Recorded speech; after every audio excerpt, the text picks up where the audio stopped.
Typical shaking mechanism of a shaker bag house. The bags are attached in sets of 2 rows to mounting frames across the width of the bag house. A motor drives the shaking lever, which in turn causes the frame to move and the bags to shake. Important note: shaking should not be used when collecting sticky dusts. The force needed to remove sticky dust can tear or rip the bag. Bag wear can occur at the top of the bag, where the support loop attaches. It can also be a problem at the bottom of the bag, where it is attached to the cell plate.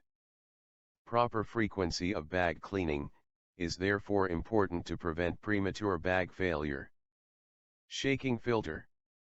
Typical design parameters for shaking cleaning are given in this table. Shaker cleaning parameters. Frequency: usually several cycles per second, adjustable. Motion: simple harmonic or sinusoidal. Peak acceleration.